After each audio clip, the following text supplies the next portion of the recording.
Bismillahirrahmanirrahim. Assalamualaikum warahmatullahi wabarakatuh. Hello everyone. My name is Aiman Zaidan, and in this opportunity I would like to explain to you about organization, the key to good writing. Basically, this video is made for basic writing course assignment, which is lectured by Ma'am Dewi Nopita. So let's just get down to the business. Organization, the key to good writing. Basically, organization means dividing our ideas into groups and putting them in a logical order. Before we begin to write and while we are writing, we will need to organize our ideas. So there are several ways to organize our ideas, as you guys can see on your screen. In this opportunity, I would like to explain 5 ways to organize our ideas. Okay, the first one is organizing by grouping, and then organizing by listing, clustering, irrelevancies, or eliminating the ideas which is not belong to the topic, and then there is outlining. So the first one is organizing by grouping. Organizing by grouping is grouping the ideas that arise in our minds into certain groups according to their respective criteria. For example, we're going to write about problems in learning. Okay, as you guys can see on your screen, there's lists that appear. So this is the ideas that arise when I'm going to write about problems in learning. There are school, house, lazy, diligent, teacher, parents, perfectionist, students, and tutoring center. And now we have to organize all of these ideas by dividing them into groups according to their respective criteria. Okay, after I try to divide them, and then I got these 3 groups. Okay, each group has their own respective criteria. Okay, let's take a look on the first group. Okay, there are school, house, tutoring center. Okay, although all of these ideas are related to problems in learning, but each group has their own specific criteria. Like this one, school, house, and tutoring center, uh, which is commonly talking about places, while the other 6 ideas are not talking about places. Okay, now let's move to the second group, teacher, parents, and students. This group is commonly talking about people.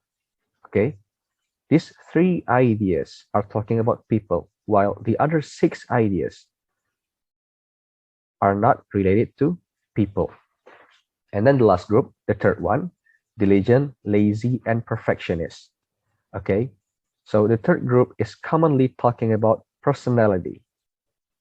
These 3 ideas are commonly talking about personality, while the other 6 ideas are not talking about personality. Okay, now we have finished. We have finished dividing these ideas into groups according to their own respective criteria. And then the next step is, don't forget to name each group according to what they have in common. Like this, places, people, and personality. Okay, let's move on to the next discussion. Organizing by listing. So organizing by listing is not much different from organizing by grouping. Organizing by listing is dividing our ideas into several lists, while organizing by grouping is dividing our ideas into several groups. So let's just say we're going to write about transportation. So what comes into our mind when we're going to write about transportation are airplane, bus, train, cruiser, helicopter, boat, bike, jet, and ship. And just the same, the steps is just the same with organizing by grouping. We have to divide all of these ideas into several lists, okay, into several lists. And then this is what we got after dividing them into several lists according to their respective criteria. Okay, from the first list, we can see airplane, helicopter, and jet. So these three ideas are talking about air transportation, while the other six ideas have nothing to do with air transportation. Okay. And the second list, cruiser, boat, and ship. All of these ideas are talking about water transportation, while the other six ideas are not talking about water transportation. And then the third list, bus, train, and bike are commonly talking about land transportation, while the other six ideas have nothing to do with land transportation. Okay, just like that. It's not much different with organizing by grouping. And then uh, the next the next way to organize our ideas is by clustering. So what is clustering? Clustering is a type of pre-writing that allows a writer to explore multiple ideas as soon as they appear. Clustering is like brainstorming, mind mapping, or free association. Maybe some of us have ever tried to create a brainstorm or a mind map to organize our daily schedule or maybe our presentation material. So clustering is not much different with brainstorm and mind map. And then clustering allows a writer to start without clear ideas. So we can start writing with random ideas first. It doesn't matter. So how to begin to cluster, how to do clustering. Okay. Before I explain how, you guys can see, I've tried to draw a cluster. Just for example, okay. Okay. This is a cluster that I have tried to draw. Okay. So how to begin to cluster? First, we have to write down the main idea, one word or one sentence that represents the main idea. Write it down in the middle of a paper, okay, and then circle it. Circle the main idea, and then write down immediately any words that come into our mind regarding the main idea. It doesn't matter if it looks random at first. It doesn't matter. So what comes into your mind? What comes into my mind when I'm thinking about trouble performing presentation? Okay, maybe it's nervous and then not enough preparation. And then how about the PowerPoint? Write it down. Write it down immediately and then circle it. Okay. After you circle it, don't forget to draw a line to connect the new idea to the previous idea. Okay. Do it again and again. Okay. From nervous, I can think about public speaking. Write it down, circle it, and then connect it with a line. And then from nervous, I can think about expressions, okay. Then from expression, I can think about reading, Q&A. Write it down, circle it, and then draw a line to connect these new ideas to the previous ideas. Then from not enough preparation, I can think about maybe practice. We should practice if we don't have enough preparation. Okay, how to practice? Maybe we can practice it in front of a mirror. Okay, just write it down, and then circle it. It doesn't matter if it's random. It looks random, right? But it's not problem. It's not a problem. And then from practice, we can think about maybe watching a presentation videos from YouTube as a reference. Maybe it's okay. Just write it down and then circle it and draw a line to connect this new idea to the previous idea. Okay, maybe when we are clustering, maybe there's a blind spot. Maybe we got blank, we got stuck. Okay, when this happened, we should go back to the starting point. Go back to the starting point. Maybe this can help you to refresh your ideas, and as soon as possible, maybe new fresh ideas will appear. Okay, just like this. Maybe when I was drawing this cluster, I was stuck in this point. So I go back to this starting point. And then I can imagine about not enough preparation. What else? Oh, maybe I can ask for my friend's help. So I write it down and then circle it, and then I draw a line to connect this new idea to the previous idea. And then about the PowerPoint, what I can think about the PowerPoint. Oh, the PowerPoint have to be colorful. They have to be animated. So people got interested. How about the material? So write it down, circle it, and draw a line to connect it to the previous idea. So the PowerPoint have to it have to be interesting with interesting slides. And how about the illustrations? So write it down, circle it, and draw a line to connect it to the previous ideas and so forth. So that's how to cluster. I hope that you guys can understand what I'm talking about, and you guys can try by taking a piece of paper, then a pen or a pencil, and start clustering to manage your ideas. So with clustering, uh, I mean, when we start writing, this cluster will guide us so that our writing will be directed and does not deviate from the main idea.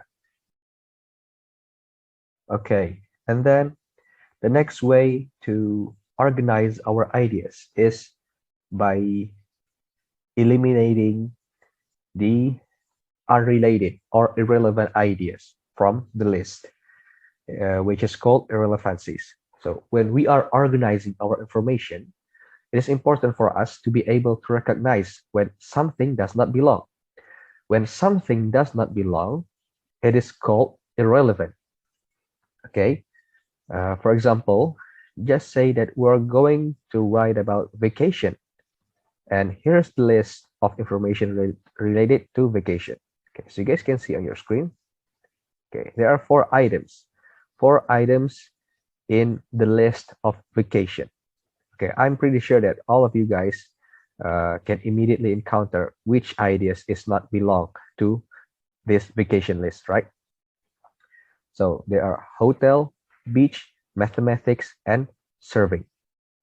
Mathematics does not have anything to do with vacation. It's not related to vacation. So we have to eliminate it because mathematics is not related to the topic. Mathematics called irrelevant.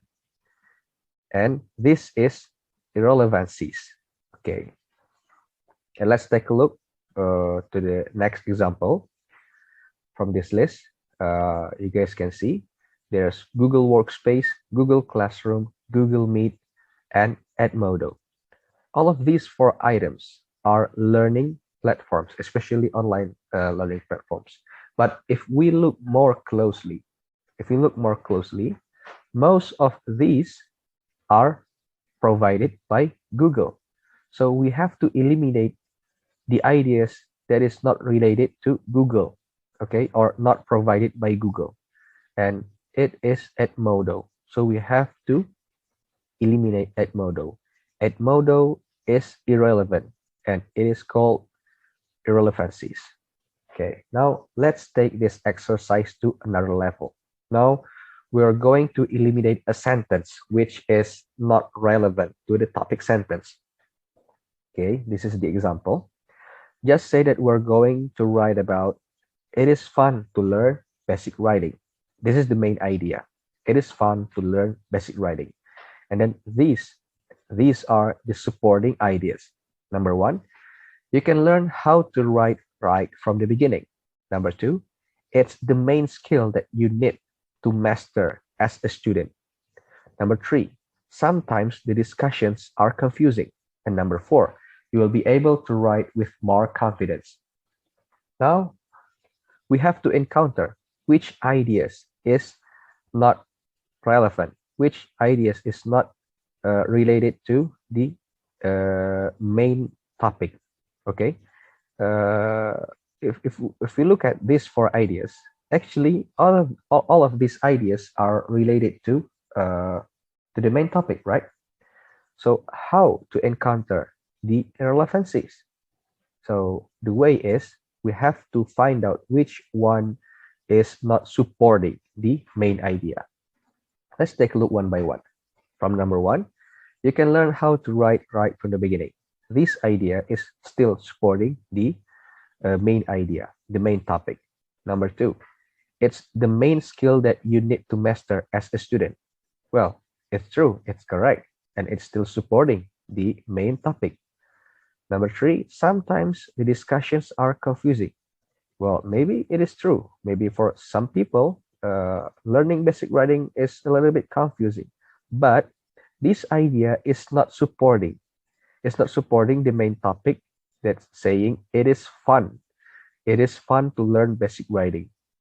So because this idea is not supporting the main idea, we have to eliminate it. Number four, you will be able to write with more confidence. This is, of course, this is supporting the main idea. So number three is the irrelevancies, and we have to eliminate number three. Okay. Next example, the topic sentence is students prefer the offline learning than the online learning. Okay, students prefer the offline learning than the online learning. Okay, the ideas that appear are number one, we can meet our teachers and friends directly. Okay, this idea is supporting the topic sentence. Number two, it's still too risky because the pandemic isn't over yet. Well, this is true. Maybe in some regions, in some country, the pandemic is not over yet and still too risky. But this idea is not supporting. It's not supporting the topic sentence. Okay, so we have to eliminate it. Number three, we can take advantage of the facilities on campus. Oh, of course, this is completely supporting the topic sentence. Number four, bad network problems no longer hinder the learning process. And this is also supporting the topic sentence. So we have encountered which idea is not supporting the topic sentence. It's number two. So we have to eliminate number two, and number two is the irrelevancies. Okay. The next way to organize our ideas is by outlining. What is outlining? What is an outline? Okay. So an outline is a tool used to organize written ideas about a topic into a logical order. Outlines arrange major topics, subtopics, and supporting details. Writers use outlines when writing their papers in order to know which topic to cover in what order. And outlines for papers can be very general or maybe very detailed. Okay, so the most common type of outline is an alphanumeric outline, or an outline that use letters and numbers, such as this depends on this following order. As you guys can see, I've created a table. So this part is for the symbol, for the alphanumeric symbol, and this is the purpose of the symbol. Number one is Roman numerals. Roman numerals, which look like this. Okay, Roman numerals represent the main ideas, and then number two, uppercase letters. It represents the subtopics, and then number three, Arabic numbers. It represents the details or the subdivisions within the subtopics. And then the last, number four, the lowercase letters. It represents the details within the subdivisions. Okay, so I've tried to create a simple outline just for example. Okay, as you guys can see on your screen, this is a simple example from me, how to create an outline. I mean how to understand an outline. So based on the table that I have explained before, we can see that in this outline there's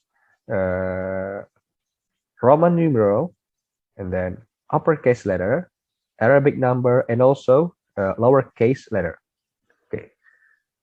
Still based on the table that we have discussed before, these Roman numerals represents the main ideas. So there are four main ideas in this main topic. The topic is trouble starting a paper. Okay, I'm sorry. I should have to say this in the first time. So the topic from this outline is trouble starting a paper, and then the ideas that comes. These are the ideas that comes from this main idea. Okay, so this number one, number two, number three, and number four, which is symbolized by Roman numerals, are the main ideas. And then this, the uppercase letters, represents the subtopics within the main ideas. So confronting writing anxiety and building writing confidence is the subtopics from this main idea, and so forth. And then we can see the example for the Arabic number.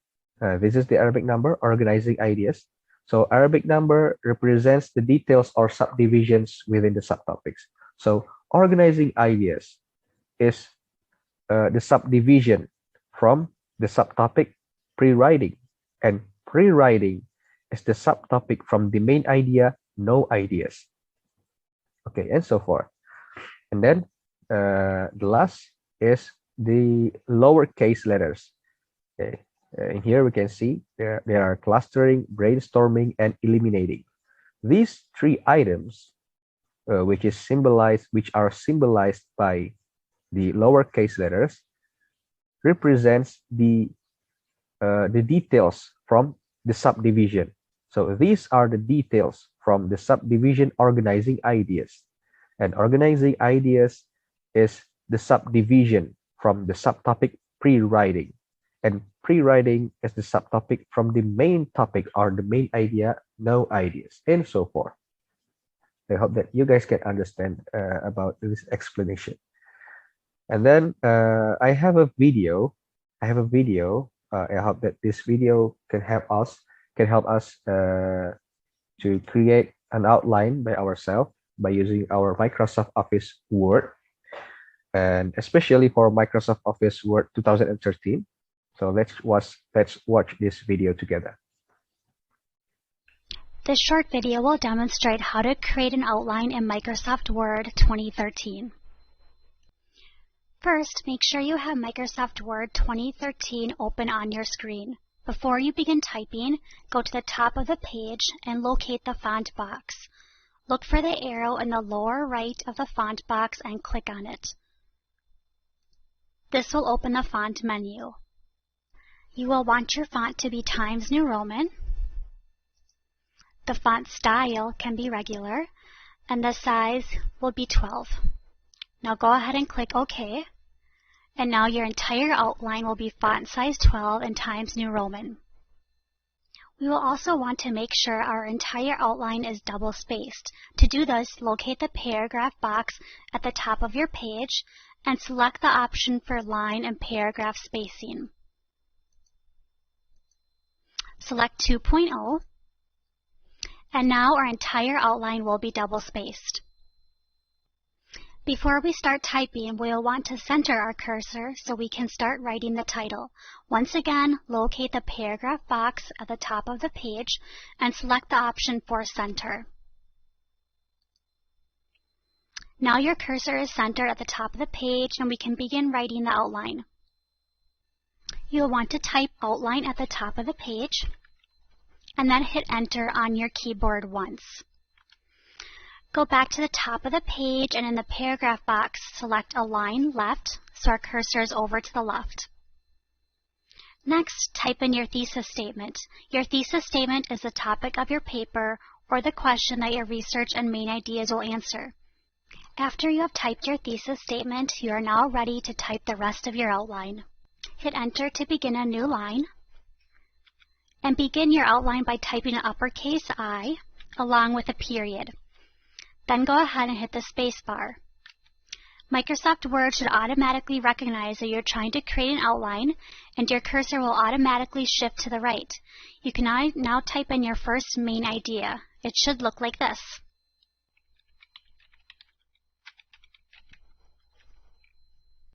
Next, go to the top of the page and in the paragraph box, select Multi-Level List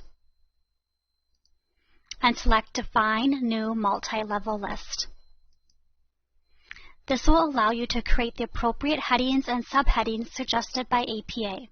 APA guidelines recommend using Roman numerals, uppercase letters, numbers, and lowercase letters. The Roman numerals are used for main topics, uppercase letters are used for supporting ideas or research, numbers are used for examples or supporting facts, and lowercase letters are used for details about the examples or supporting facts. So let's take a look at what this looks like. In order to make sure your outline is formatted correctly, you must manually go in and change these levels. Select one from the menu on the left-hand side. Select the Roman numerals from the number table for this level menu. Now select 2 from the menu on the left-hand side.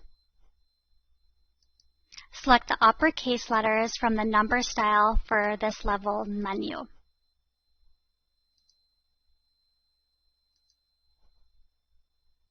Select 3 from the menu on the left-hand side. And we are going to select the numbers from the number style for this level menu. And finally, select 4 from the menu on the left-hand side, and we are going to select the lowercase letters from the number style for this level menu. Select OK at the bottom of the menu.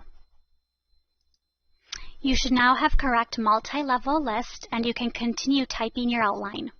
Hit Enter on your keyboard, and it should bring up a Roman numeral number 2. In order to get the uppercase A, you'll hit Tab once on your keyboard. It should shift to the correct position with the correct letter and look something like this.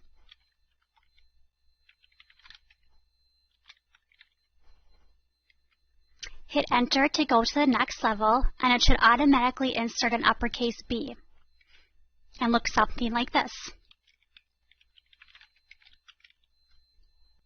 You can continue to navigate the different levels by using the Tab key. If you want to advance levels, you will hit the Tab key until you reach the desired level.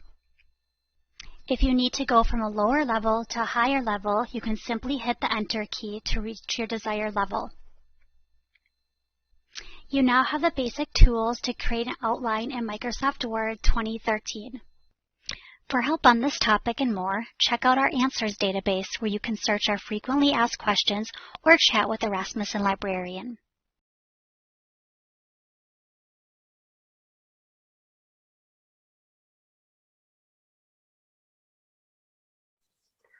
Okay, so that's how to create an outline by using Microsoft Word 2013. I hope that the video could help us to create an outline in our Microsoft Word. Okay, I think that's all for my presentation. If you guys have any questions, suggestions, or maybe critics, don't forget to leave it in the comment section below.